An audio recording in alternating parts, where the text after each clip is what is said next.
I found something in the store.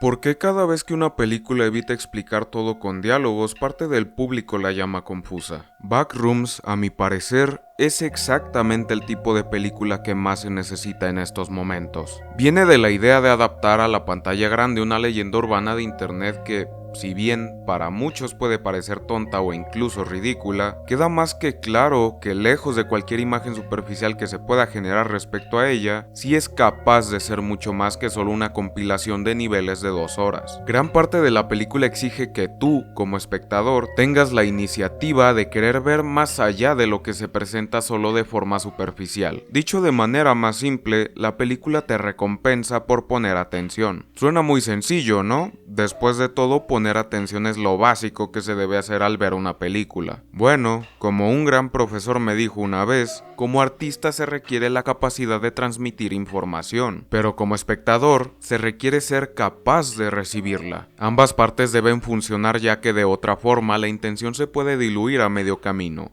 Y no, eso no siempre es culpa de la película.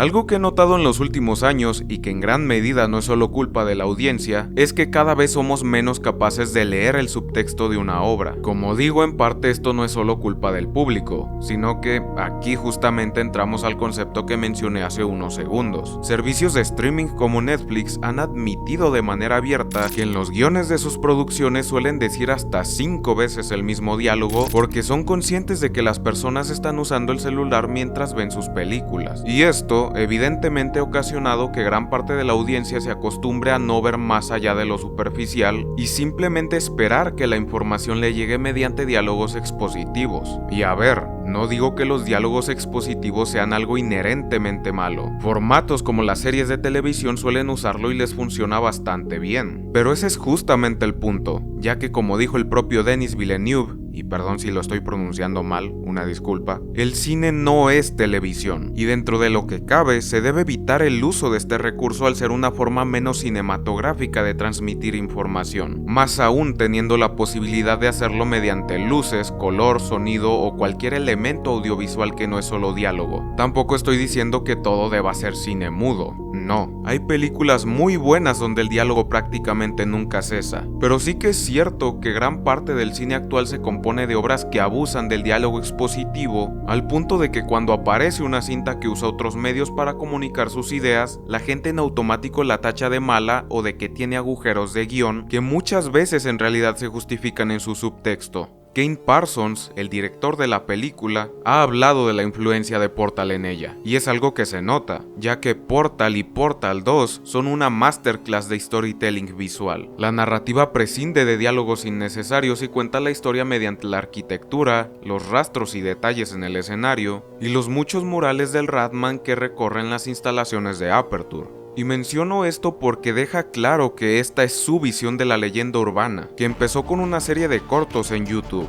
cosas que dejan en evidencia que Kane entiende perfectamente qué es lo que quería contar. Y si bien con esto tampoco digo que sea culpa de las personas el no entender cosas que se remarcan demasiadas ocasiones, sí creo que es necesario darle visibilidad al hecho de que, a veces, como audiencia también somos susceptibles a equivocarnos.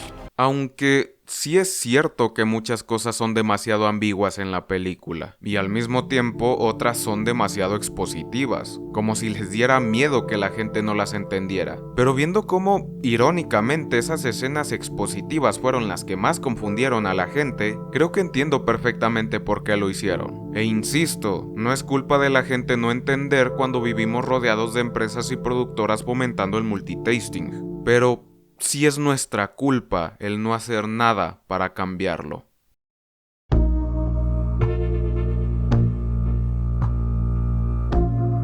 Más que importante, me parece necesario celebrar cuando una película se atreve a salir del molde y dejar que el espectador sea quien interprete las situaciones y los muchos mensajes que se presentan a su gusto. Kim Parsons tiene 20 años y el tipo ya consiguió hacer un éxito en taquilla al primer intento. Esto, junto con el éxito de Obsession, prueban para mí que talento joven hay de sobra. Y pese al descontento de muchos, que afortunadamente tampoco son la mayoría, gran parte de las audiencias más jóvenes sí están dispuestas a apoyar este tipo de nuevas experiencias, más incluso que las de directores veteranos de renombre.